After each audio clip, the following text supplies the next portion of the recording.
The old farmhouse stood like a gray stone against the endless green tide of the Appalachian forests. For 40 years, it had been Arthur Pembroke's entire world. First with his wife, Eleanor, and now, for the last decade, alone. His days were measured by the slow crawl of the sun across the wide Pennsylvania sky, the crow of his rooster, and the familiar aches in his bones. Life was a quiet, predictable rhythm, and Arthur liked it that way. The world outside, with its noise and its haste, felt as distant as the moon he sometimes watched from his porch swing. His property was vast and isolated, a winding dirt road, more a memory of a path than a real road, was the only thing connecting him to the small town of Mill Creek, 5 miles away. His closest neighbors were the deer, the bears, and the ancient trees that had stood on this land for centuries. They were quiet company, and they kept their secrets. Arthur kept his. Tonight, however, the rhythm was broken. A storm was brewing. Not a normal summer storm with its honest thunder and cleansing rain, but a strange, silent one. The air was thick, heavy with an electricity that made the hairs on Arthur's arms stand up. The sky to the northwest pulsed with a faint, sickly green light, but there was no thunder, no sound at all. Even the crickets and the frogs, the usual nighttime orchestra of the woods, had fallen silent. Arthur sat on his porch, a lukewarm cup of coffee in his wrinkled hands, watching the silent light show. He was 72, a veteran of a war he rarely spoke of, and a man who had learned to trust his instincts above all else. And his instincts were screaming that something was wrong. This silence was unnatural. It was a held breath. Around 11 p.m., it happened. It wasn't a loud crash. It was a sound that didn't belong, a deep, resonant thrum, like a giant's tuning fork being struck and then muffled by the earth. It was a sound felt more than heard, a vibration that traveled from the soles of his worn leather boots right up into his chest. It was followed by a long, tearing, splintering roar as ancient trees were ripped from their roots.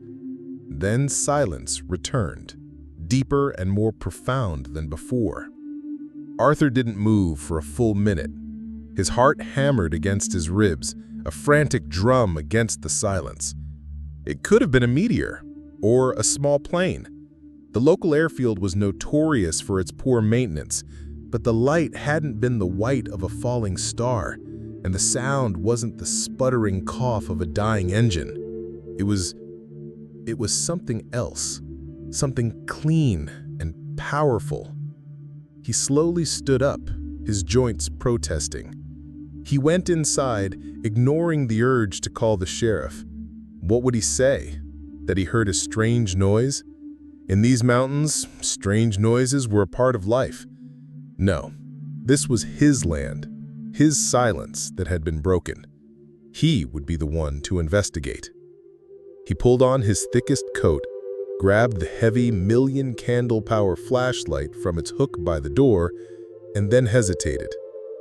His eyes fell upon the old, double-barreled shotgun resting above the fireplace. He hadn't fired it in years, but the weight of it in his hands was a familiar comfort. He broke it open, slid 2 heavy shells into the chambers, and clicked it shut, just in case. The woods were predictable, but whatever had just fallen into them was not. Stepping outside, the air was even colder now, thick with the smell of ozone and freshly broken pine. He clicked on the flashlight, its powerful beam cutting a perfect white tunnel through the oppressive darkness. He walked past his barn, its red paint faded to a dull rust, and towards the tree line where the sound had come from. The walk was slow. He knew these woods better than anyone, every rock and every stream, but tonight they felt different, alien. The silence was unnerving. As he got closer to the source of the sound, the damage became clear. A massive furrow was torn through the forest, a scar of splintered wood and upturned earth over 100 yards long. Great oaks and pines, trees that had stood when his grandfather was a boy, were snapped in half like twigs. He followed the path of destruction, his boots sinking into the soft, disturbed soil. The smell was stronger here, a strange mix of burnt sugar and charged metal. And at the end of the scar, nestled into the side of a small hill, was the source. It was not a plane. It was a craft, sleek and dark, made of a material that seemed to drink the light from his flashlight. It was impossibly smooth, with no seams, no rivets, no windows. It was shaped like a teardrop or a smoothed river stone, and it was deeply embedded in the earth. It wasn't large, maybe the size of his pickup truck. Smoke or vapor hissed quietly from a jagged tear in its hull, the only sign of damage. Arthur's breath caught in his throat. Every crazy story he'd ever heard on late-night radio, every blurry photo he'd seen in cheap magazines, it was all real. And it had crashed on his land. His mind raced. He should leave. Call the authorities, the military, someone, anyone. But then he heard another sound. It was faint, coming from the gash in the craft's hull. It wasn't a mechanical noise. It was a soft, pained cry, a whimper. It wasn't human, but it was unmistakably the sound of a living creature in distress, a creature that sounded young and terrified. And in that moment, Arthur Pembroke made a choice. He lowered his gun, took a deep breath, and walked towards the fallen star, not as a hunter, but as a neighbor. The air around the craft was cold, humming with a low-level energy that made the fillings in Arthur's teeth ache. He approached the jagged tear in the hull cautiously, his shotgun now held loosely in one hand, pointing towards the ground. The metal, or whatever it was, wasn't sharp. The edges of the rupture were smooth and rounded, almost as if the material had melted and re-solidified in an instant. He peered inside. The darkness within was absolute, a stark contrast to the pulsing green glow he had seen in the sky. His flashlight beam seemed to be swallowed by it. He took another step, leaning closer, and the whimpering sound came again, clearer this time. It was a high-pitched chittering sound, laced with what could only be described as fear. "Hello?" Arthur called out, his voice raspy and uncertain. It felt absurd talking to this impossible object. "Anyone in there? Are you hurt?" For a moment, there was only silence. Then, a faint light flickered from the depths of the ship. It wasn't a mechanical light, but a soft, biological glow, like a firefly's pulse. It grew steadily brighter, casting long, strange shadows. And in that gentle illumination, he saw them. There were 3 of them. 2 were huddled in the far corner, their forms slender and graceful. They were tall, perhaps taller than him, with long limbs and smooth, pale skin that seemed to shimmer with a faint luminescence of its own. They had no visible clothing, yet they didn't seem naked. Their bodies were elegant and simple, like sculptures carved from mother of pearl. The third one, the source of the crying, lay closer to the opening. It was small, no bigger than a human child, and one of its long, delicate legs was bent at an unnatural angle, trapped beneath a heavy-looking panel that must have been dislodged in the crash. Their faces were the most striking part. Large, dark eyes, like pools of liquid obsidian, dominated their heart-shaped heads. They had no discernible mouths or noses, yet Arthur felt their gaze on him, a gaze filled with terror, intelligence, and a plea for help. The larger of the 2 adults moved, placing itself protectively in front of the smaller one. It raised a hand with 3 long, slender fingers, and the air between them shimmered.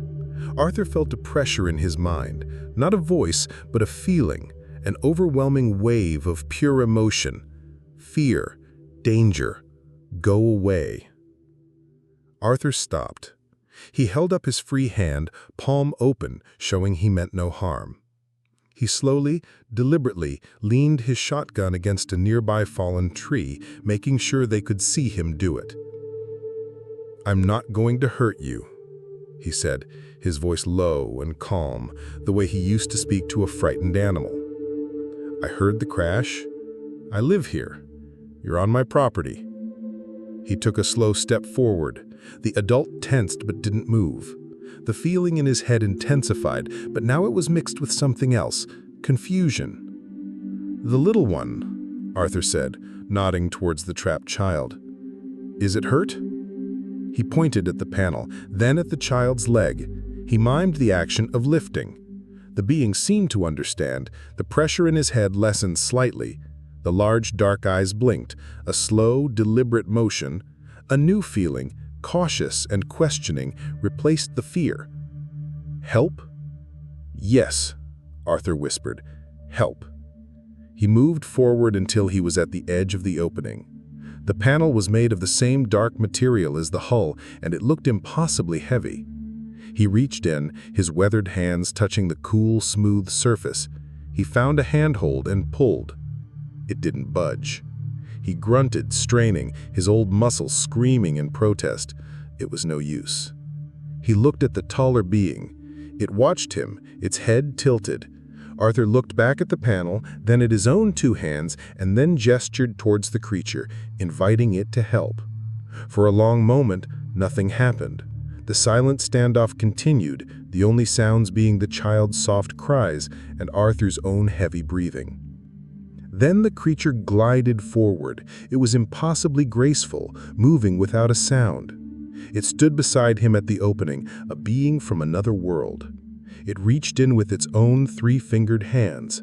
As its skin brushed against his, Arthur felt a strange tingling warmth, like a mild electric shock, and his mind was suddenly filled with a cascade of images and feelings: the cold of deep space, the blinding light of 1,000 stars, the terror of the crash, and a deep, soul-crushing feeling of being lost.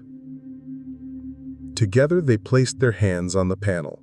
Arthur set his feet, took a deep breath, and heaved. The creature pulled alongside him. The panel, which had felt bolted to the floor, now lifted with surprising ease.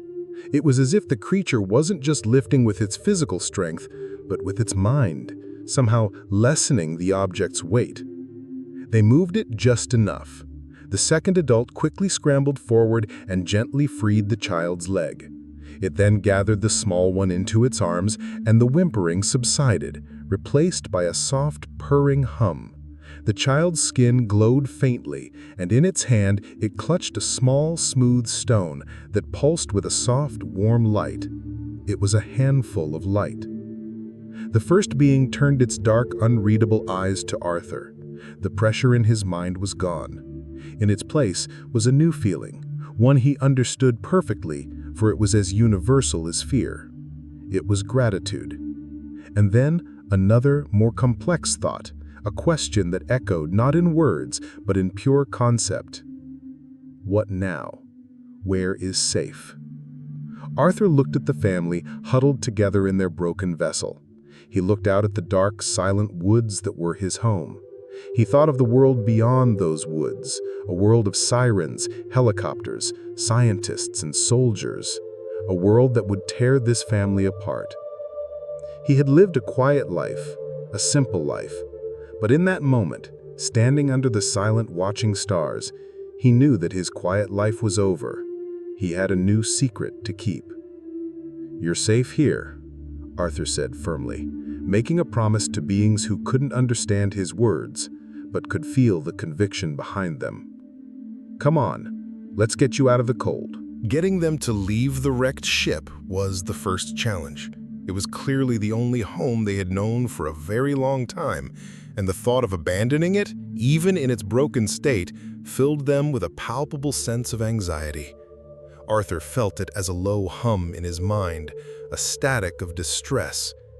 He didn't use words, he used gestures, the universal language of trust. He pointed to the sky, then made a sweeping motion with his hand to indicate the whole forest, and pointed to himself and his house, a distant yellow light barely visible through the trees. He was trying to convey a simple message: the world is big and dangerous, I am small and safe. The taller one, which seemed to be the leader, regarded him for a long moment. It then turned to the other adult, who was still cradling the small, injured one. They exchanged a look, and though their faces were impassive, Arthur felt a complex, silent conversation pass between them. It was a debate, a risk assessment, a leap of faith. Finally, the leader turned back to Arthur and gave a slow, deliberate nod. The journey from the crash site to the barn was a strange, silent procession. Arthur led the way, his flashlight beam bobbing ahead, illuminating the familiar path that now felt like a trail on an alien world.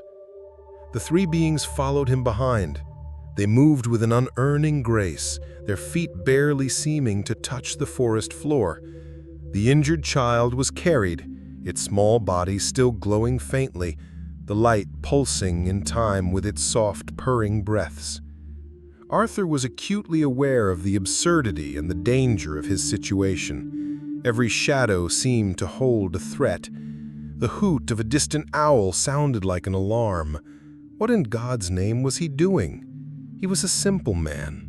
He fixed fences, tended his garden, and read old paperback novels. He wasn't equipped for this. He was harboring refugees from another world. The very idea was insane. If anyone found out, the government, the military, they would descend on his quiet life like a pack of wolves, and he, along with this strange, silent family, would be devoured. But then he'd glance back. He'd see the larger alien keeping a watchful eye on their surroundings, its head constantly scanning the dark woods. He'd see the other parent gently stroking the small child in its arms. He saw not monsters or invaders, but a family, lost and frightened. And the crushing weight of his fear would be replaced by a stubborn, protective resolve. This was his land, and on his land he offered shelter to those in need. It was as simple and as complicated as that. They reached the clearing and the great cavernous shape of his barn. It was 100 years old, built by his grandfather with timber from these very woods. It smelled of hay, old leather, and time. To Arthur, it was a place of work and memory. To the aliens, he hoped it would be a sanctuary. He slid open the huge, groaning wooden door and gestured for them to enter. He didn't turn on the electric lights. They were too harsh, too revealing. Instead, he lit an old kerosene lantern that hung on a post just inside. The flame caught, casting a warm, flickering golden light across the cavernous space. The air filled with the familiar, comforting smell of burning oil. The aliens glided inside, their dark eyes wide, taking in the strange new environment. They looked at the stacks of hay reaching up to the rafters, the old rusting tractor sitting under a dusty tarp, the leather harnesses and tools hanging on the walls. It was a museum of a forgotten human era, and to them, it must have seemed like the inside of an ancient alien temple. The leader approached a thick wooden support beam and placed its three-fingered hand upon it. Arthur saw a flicker of understanding in its posture. It felt the history in the wood, the strength, the organic life of it. A feeling emanated from it, not of fear anymore, but of quiet wonder. Strong, alive, old.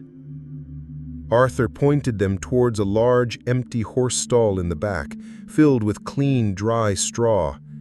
"It's not much," he said, his voice a low whisper, "but it's dry and warm. You'll be safe in here. No one ever comes in here but me." The second parent carried the child into the stall and gently set it down on the soft bed of straw. The little one uncurled, its injured legs stretched out awkwardly, and looked up at Arthur with its huge, dark eyes. It was no longer crying. The fear had been replaced by a child's simple curiosity. Arthur retreated, giving them space. He hung the lantern on a hook outside the stall, its golden light providing a soft, reassuring glow. He watched as the two adults settled around the child, their slender bodies curling protectively around it. They were a portrait of a family seeking comfort in a strange new world. The light of the lantern caught the faint pearlescent shimmer of their skin, making them look like figures from a dream. He stood there for a long time, a silent guardian at the door of his barn, the old shotgun forgotten, and his world changed forever. He was no longer just Arthur Pembroke, a lonely old farmer. He was a keeper of a secret, as vast as the night sky itself. And as the first light of dawn began to touch the eastern horizon, he knew with absolute certainty that he would protect that secret with his life. The first days settled into a strange, silent routine, a ballet of caution and quiet curiosity. Arthur would wake before dawn, his mind no longer on the weather or the price of feed, but on the secret hidden in his barn. He'd do his morning chores as he had for 50 years, a perfect pantomime of normalcy for any prying eyes that didn't exist. Then, with a bucket of fresh, clean water from the well and a basket of vegetables from his garden, he would slip into the barn. He discovered they didn't eat, not in the way he understood it. They would place the vegetables, carrots, leafy greens, ripe tomatoes, into the bucket of water. The taller one, who Arthur had started to think of as the sentinel, would then dip its long fingers into the water. The water would shimmer, clouding for a moment with a faint silvery light, and the vegetables would seem to soften, their vibrant colors fading slightly. Then the family would each take turns drinking the infused water, a slow, deliberate process. It was as if they were drinking the life essence of the food, not its physical form. Communication was the real challenge. It was a slow, painstaking process built on gestures and patience. He learned their roles through observation. The sentinel was the protector, the leader, its posture always alert, its dark eyes constantly scanning. The other adult, who seemed to be the caregiver and moved with a gentler grace, Arthur called the weaver, as its hands were often busy mending the child's strange, fabric-like garments with glowing, thread-like energy drawn from its fingertips. The little one was simply the child, curious and bright, its initial fear replaced by a cautious fascination with Arthur's world. The child's leg was a source of constant worry for Arthur. It was still swollen, and the little one moved with a pained limp. He brought his old first aid kit into the barn one afternoon, opening it to show them the rolls of gauze and bottles of antiseptic. The weaver looked at the items, then looked at Arthur, and gently shook his head. It then projected a feeling into his mind, not of rejection, but of simple incompatibility. Different, not for us. Then the weaver showed him how they healed. It knelt by the child and placed its hands on either side of the injured leg, not touching, but hovering just above the skin. A soft, warm, golden light emanated from its palms, enveloping the child's limb. The child let out a soft, contented hum. The healing was slow, a process that would take time, but it was happening. It was magic, plain and simple, happening in the dusty hay of his forgotten barn. One evening, driven by a profound need to understand who they were and where they came from, Arthur brought an old, leather-bound atlas into the barn. He opened it on a dusty workbench, the lantern light illuminating the faded colors of the maps. He pointed to Pennsylvania. Then he flattened the page showing the map of the United States. He tapped his chest. He said, "Here, my home."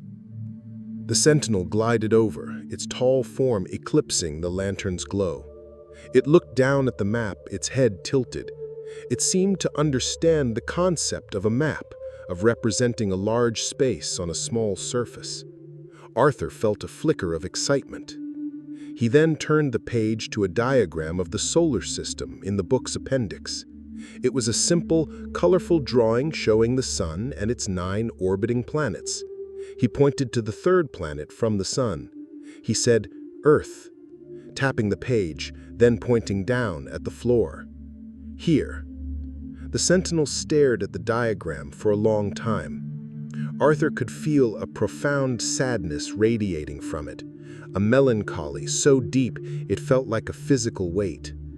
Then the alien lifted its hand and held it, palm down, just above the page. From its palm, a soft, three-dimensional light began to glow, coalescing into a shimmering, holographic image that floated in the air above the book. It was a star map, but it was a sky Arthur had never seen. In the center were not one, but 2 suns.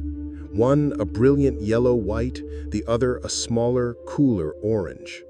Around them spun a complex web of planets, moons, and shimmering asteroid belts. The sentinel's long, graceful finger pointed to a small, blue-green world in the orbit of the twin suns. And then the image shifted, showing the planet from close up.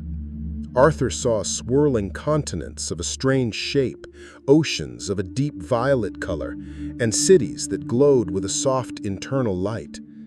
The final image projected into Arthur's mind was of their ship, sleek and whole, leaving that blue-green world. He felt their sense of purpose, of exploration, and then the crash. A blinding flash of light, a sudden violent tearing, the chaos of falling, and the overwhelming, crushing silence of being lost.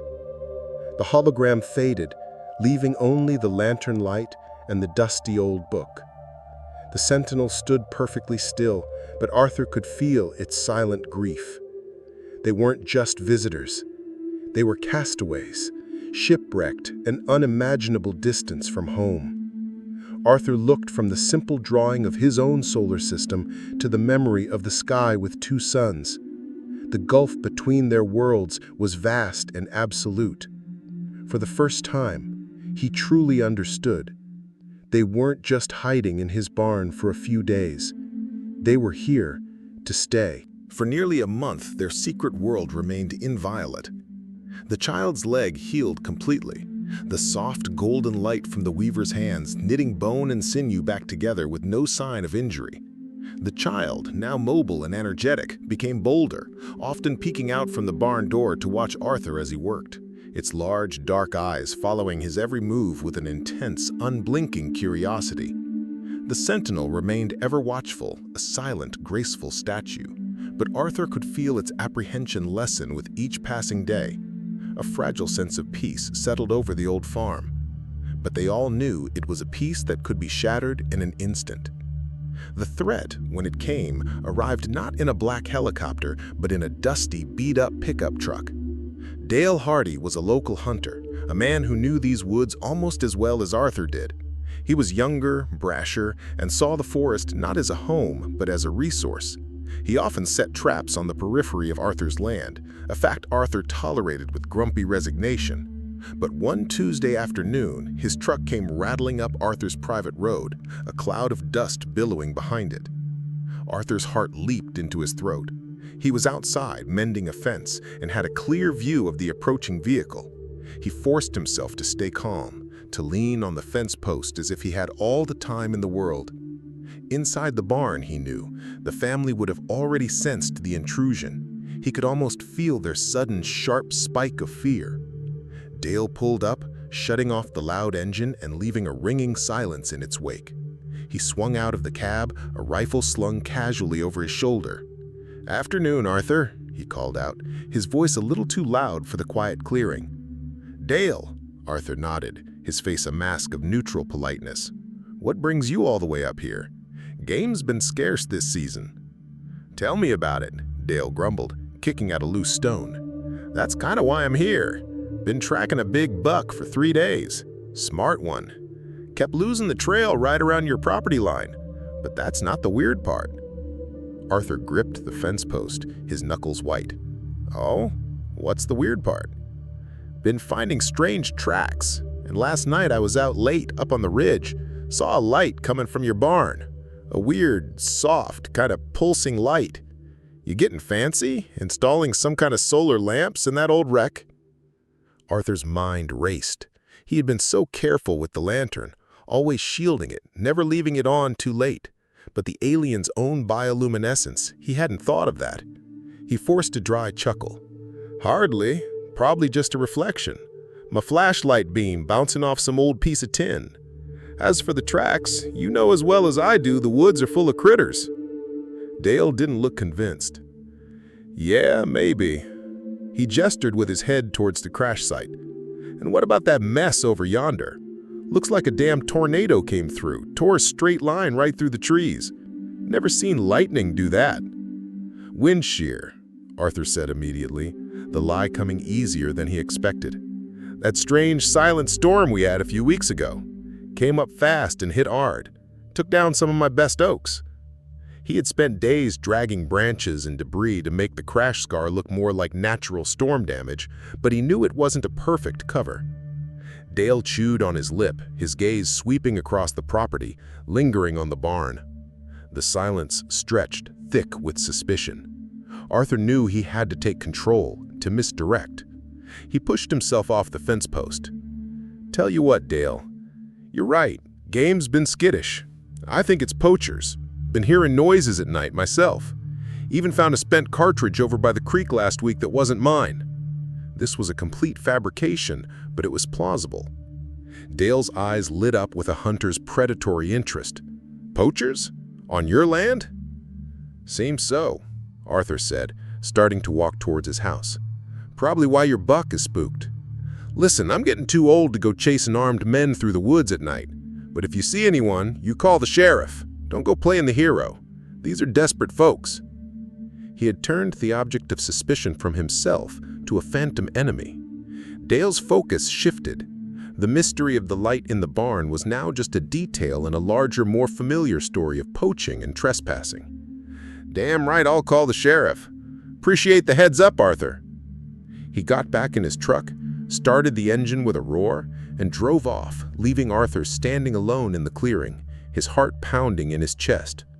He had bought them some time, but he knew, with a chilling certainty, that it wouldn't be the last time someone came looking. The world was starting to press in on their fragile sanctuary. That night, he made a decision. He took the old, heavy padlock from his main gate and fixed it to the barn door. It was a small gesture, but it was a clear statement. This place was no longer just a barn. It was a vault, and he was its sole guardian. Dale Hardy's visit was a loud, clanging alarm bell in Arthur's quiet world. He realized that ignorance was no longer a shield for the family. It was a liability. It wasn't enough to hide them. He had to teach them. He had to explain the complex, illogical, and often dangerous world that existed just beyond the tree line. His classroom was the barn. His teaching tools were the relics of his own long life. He started with the basics. He brought in an old battery-powered radio and turned the dial.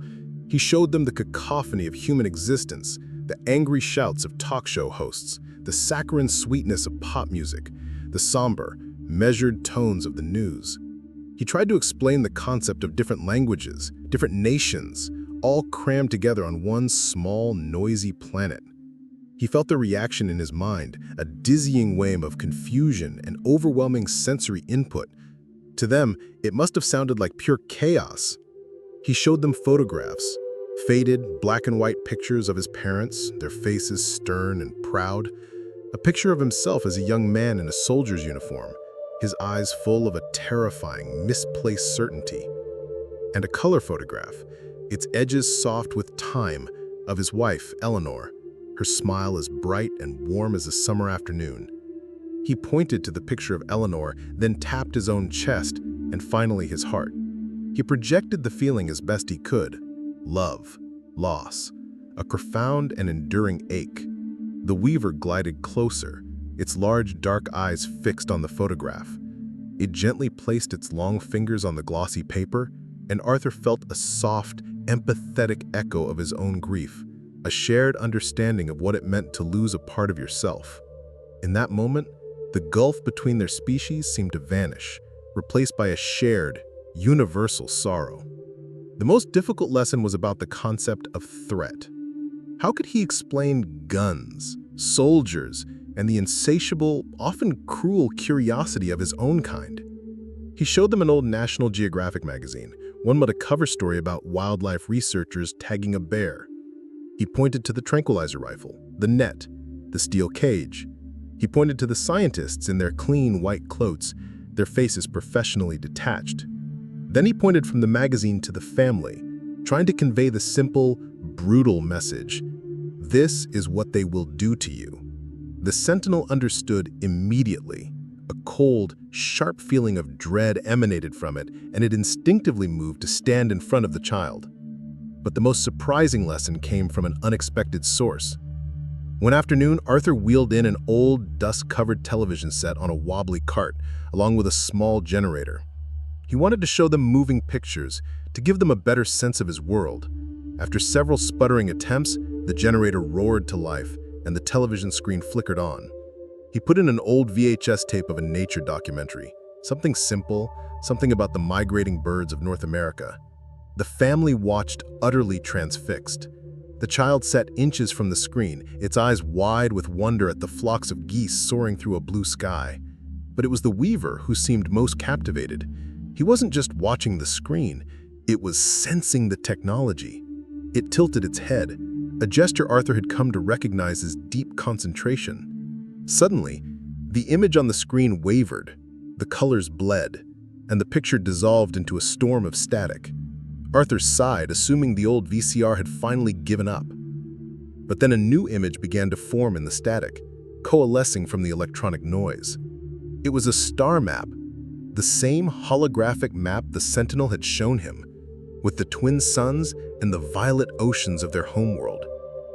Arthur stared, dumbfounded.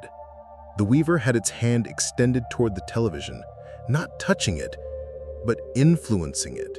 It was somehow interfacing with the old analog machine, projecting its thoughts, its memories directly onto the screen. It was a ghost in the machine. The weaver then changed the image. It showed their ship, not crashed, but whole and perfect, gliding through the silent darkness of space. It showed the family inside, peaceful, observing the cosmos. And then it showed the accident. Not a collision, but an encounter with a strange web-like energy field that appeared from nowhere, ensnaring their ship and tearing it from its path. Arthur realized he was witnessing their logbook, their history, played out on the screen of a junk shop television. The weaver wasn't just a caregiver, it was their archivist, their historian. It held their memories, and it had found a way to share them. For the first time, Arthur wasn't just guessing at their past, he was seeing it. He saw not explorers, but scientists, observers, a family on a long, peaceful mission, tragically thrown off course. He now understood that their abilities were far beyond simple telepathy or healing. They could interact with energy, with technology, in ways he couldn't begin to comprehend. And this realization brought with it a new, chilling thought. If they could do this The days following the weaver's unexpected display of power were filled with a new kind of anxiety for Arthur. He spent hours in the barn, trying to understand the implications of what he had witnessed. If they could manipulate energy, could they protect themselves? Or would this very ability make them even more valuable, and thus more hunted? His musings were cut short one sweltering afternoon in late July. He was in his garden, pulling weeds, when he heard it, the distinct, rhythmic thump, thump, thump of a helicopter. Not a civilian chopper, but the heavy, purposeful beat of a military bird. His blood ran cold. He dropped his gardening tools and stumbled towards the farmhouse, his eyes scanning the sky. It appeared over the tree line, a dark, menacing silhouette against the brilliant blue. It was a black, unmarked helicopter, low and fast, heading directly towards the crash site, not even bothering to circle his property. Arthur didn't even stop to grab his shotgun. He burst into the barn, his chest heaving, his face pale. The family was already alert. The sentinel stood in the center of the stall, its form rigid, its dark eyes fixed on the ceiling, sensing the approaching threat.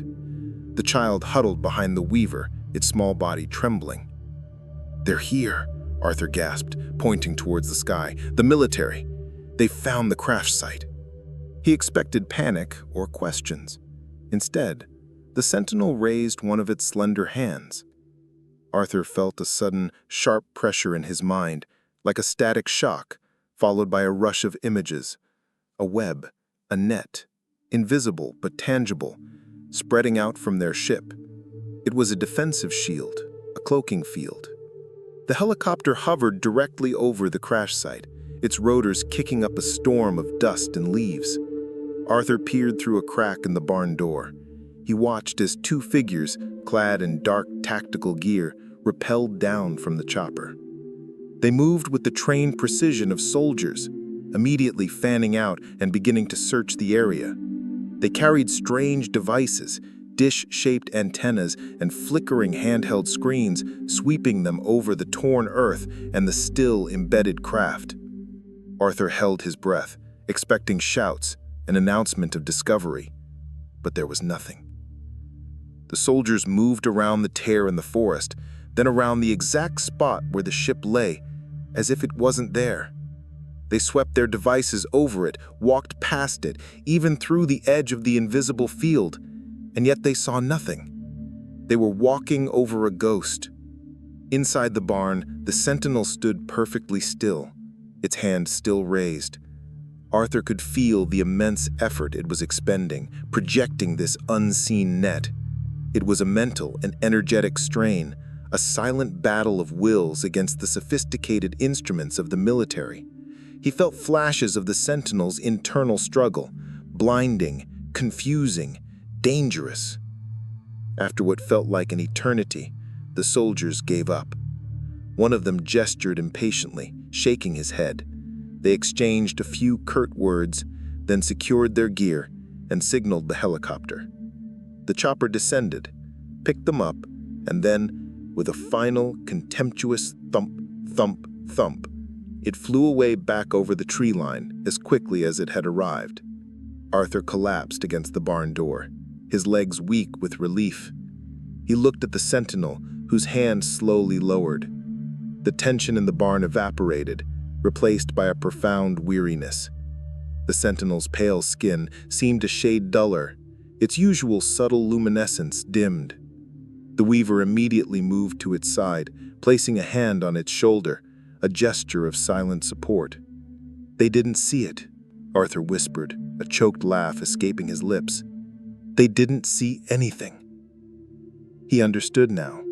The crash site was cloaked, not just visually, but in every measurable spectrum.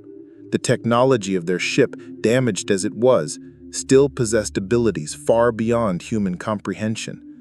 But the effort, it was taxing. They couldn't maintain it indefinitely. And the military wouldn't just give up. They would be back. They would bring more. Arthur knew he had to act. The crash site was a beacon, cloaked or not. The longer it remained there, the greater the risk.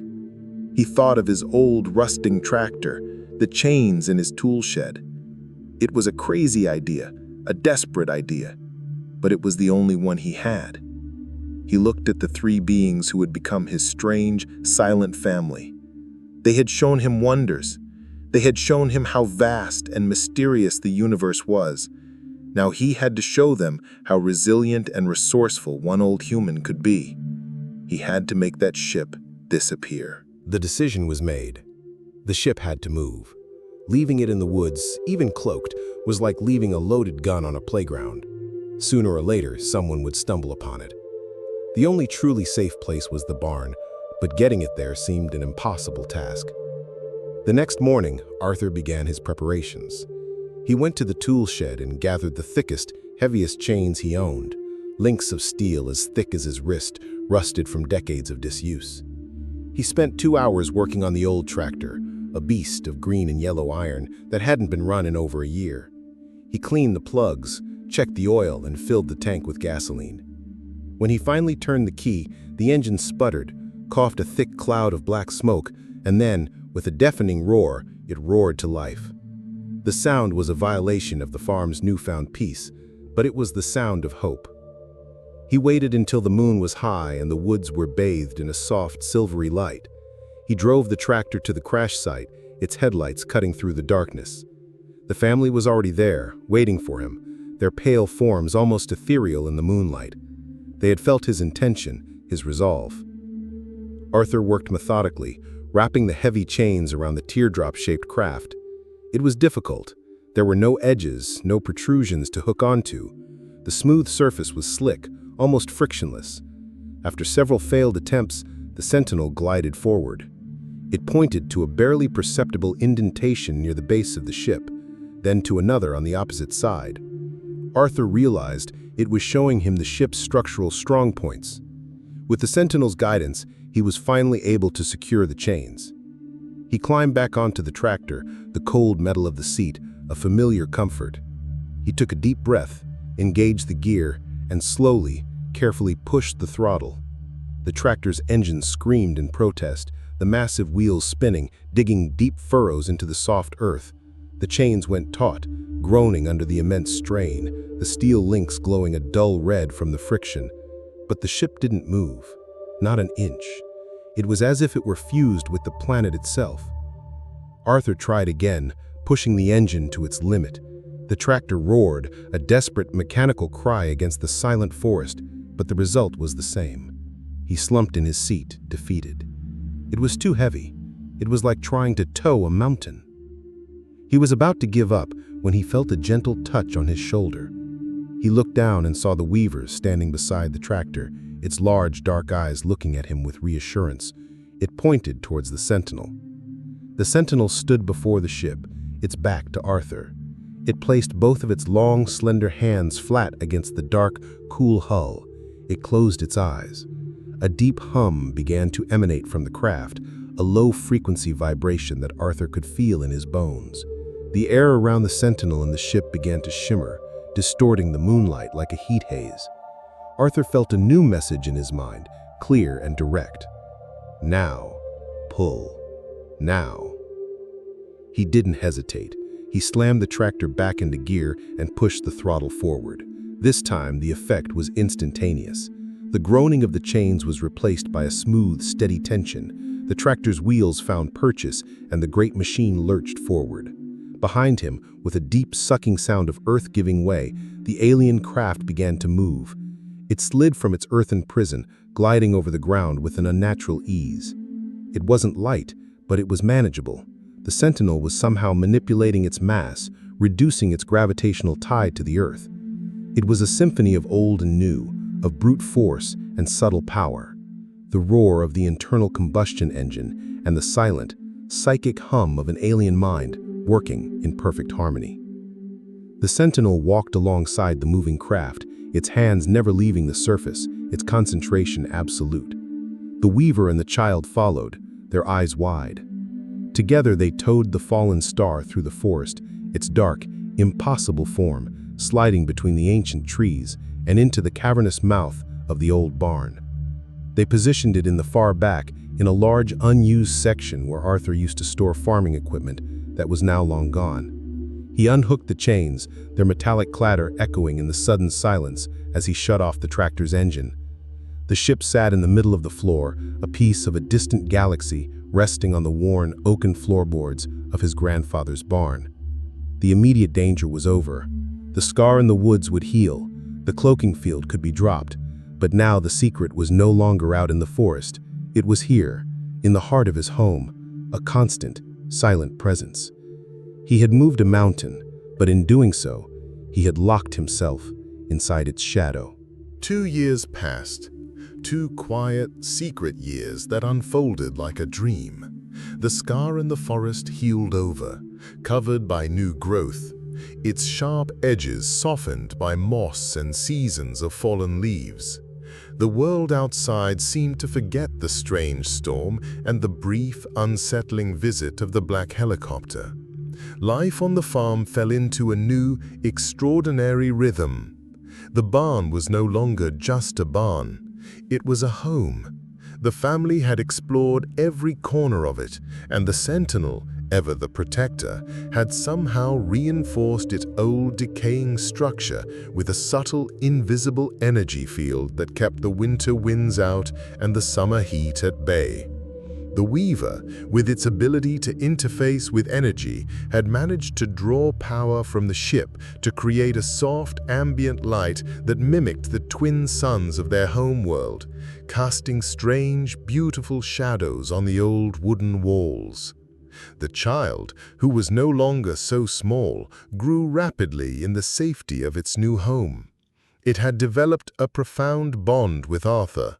It would follow him as he did his chores, a silent, graceful shadow mimicking his movements with a touching, childlike earnestness.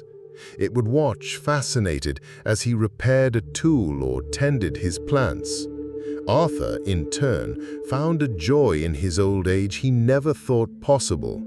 He would talk to the child for hours, telling it stories about Eleanor, about the war, about the world he had known. The child couldn't understand the words, but it felt the emotions, the memories, the love in his voice. They were a family, a strange, impossible family, bound not by blood, but by a shared secret and a quiet, unspoken affection. The loneliness that had been Arthur's constant companion for a decade had vanished, replaced by a sense of purpose he hadn't felt since he was a young man. But Arthur was getting older. The aches in his bones were no longer just a complaint, they were a constant grinding pain. His breathing became shallow, and a persistent cough settled deep in his chest. He grew tired easily, often having to stop and rest for long minutes while walking from the house to the barn. He knew what was happening. His body, a reliable machine for over 70 years, was finally beginning to fail. The family knew it too. They could sense his dimming life force, the weakening of his internal energy. The sentinel would watch him with a new, intense concern. The Weaver would often approach him and place a hand near his chest, not touching, but projecting a gentle, warm, healing energy. It helped, easing the pain for a few hours, but it was like trying to patch a collapsing dam with a handful of clay. They could mend a broken leg, but they couldn't stop the relentless march of time on a human body. The crisis came on a cold night in late autumn. Arthur woke up with a crushing pain in his chest, a fire that stole his breath. He collapsed on the cold linoleum, his vision tunneling into darkness. His last coherent thought was not of himself, but of them. What will happen to them? Who will protect them? And then he felt a presence. The farmhouse door slid open without a sound.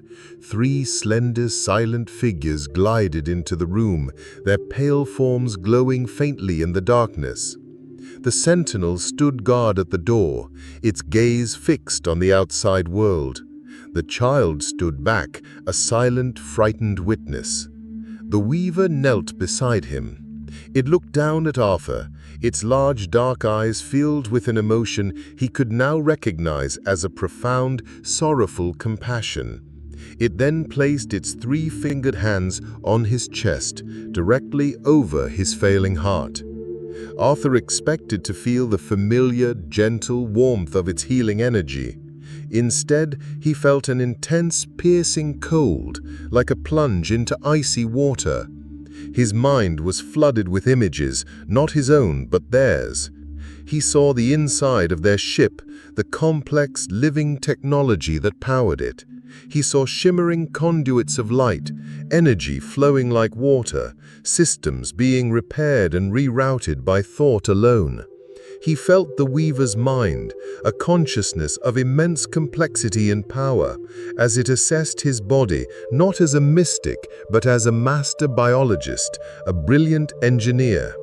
It was analyzing the failing machine of his heart, understanding its blockages, its weaknesses, its flawed design. Then the weaver did something extraordinary. It reached not just with its energy, but with its mind deep into his body. It was not a physical act, but it felt more real than any surgery. He felt a gentle, precise manipulation from within, a clearing of pathways, a strengthening of worn-out muscle, a calming of the chaotic, dying rhythm of his heart. The pain began to recede, replaced by a steady, strong, unfamiliar beat. He felt the child approach him and place its own small, warm hand on his forehead. It projected a single, powerful feeling into his mind. A feeling of pure, undiluted love and a desperate plea. Stay. Don't leave. The last thing Arthur saw before he lost consciousness was the weaver's face, its skin glowing with a brilliant golden light, its dark eyes filled with the strain of an impossible effort. It was not just healing him, it was rebuilding him. Arthur awoke, not to the familiar murky light of dawn, but to a world of impossible clarity. The first thing he noticed was the silence. Not the silence of the woods, but the silence within his own body. The constant, low-grade static of pain he had lived with for years was gone. The wheezing in his lungs, the erratic flutter in his chest, the grinding in his joints, all of it had vanished. He took a breath, a deep, clean pull of air that filled his lungs to their very depths, something he hadn't been able to do in a decade. He sat up, not with the usual series of pained grunts and careful maneuvers, but with a single fluid motion. He looked at his hands. The wrinkled, liver-spotted skin was the same, but the tremor was gone. He felt new. More than new, he felt remade. Inside his chest, his heart beat with a slow, steady, powerful rhythm, a rhythm so calm and strong it felt alien to him. He could feel a faint, quiet hum deep within his tissues, a resonance that was not his own.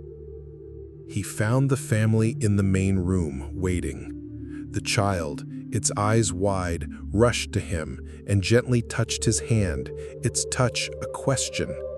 The sentinel stood back, its posture one of weary relief. The weaver was huddled in a chair, its usual faint luminescence almost completely gone.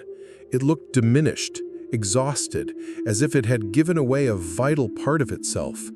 And Arthur knew, with a certainty that went beyond thought, that it had. In saving him, the weaver had woven a part of their own life force, their own alien biology into his.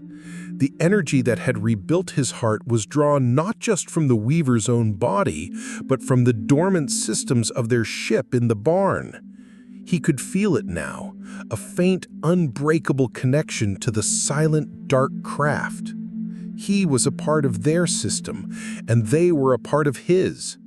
They had not just saved their protector, they had anchored themselves to him, their last best hope in a foreign world. Life changed after that. Arthur's aging process didn't stop, but it slowed to a crawl. The man who had been fading away was now filled with a quiet, enduring vitality. He could work all day without tiring. His mind was sharp, his senses acute. He felt the changing of the seasons, not just in the air, but as a subtle shift in the energy of the earth beneath his feet. The secret he kept was no longer a burden of fear, but a purpose for living. He was no longer just a guardian. He was an ambassador, a bridge. He spent his days not just protecting the family, but learning from them. Through the weaver's projections on the old television screen, he traveled to worlds of twin suns and violet oceans. He learned of a civilization that had outgrown war, a species that communicated through pure empathy, a people for whom technology and biology were one and the same. In return, he taught them what it meant to be human. He brought them books, playing them classical music on an old record player. He showed them the beauty and the sorrow, the art and the violence, the boundless compassion and the heartbreaking foolishness of his own kind. Years turned into a decade. The decade turned into two. The world outside changed in loud, dramatic ways, new technologies, new conflicts, new fears. But on the old Pembroke farm, time moved differently. Dale Hardy moved old and moved to Florida. The town of Mill Creek dwindled, its young people leaving for cities, its memory of the strange storm fading into forgotten folklore. Arthur Pembroke became a local legend himself, the old hermit in the woods who never seemed to get any older, the man who bought supplies once every few months and vanished back into his forest, a quiet, timeless figure. The child was now as tall as the sentinel, its movements filled with confident grace, its mind a repository of two worlds, the one that it had lost and the one that it had found in the dusty corners of an old barn and the stories of an old man. One clear, cold autumn night, decades after the crash, Arthur sat on his porch, just as he had on that first fateful evening.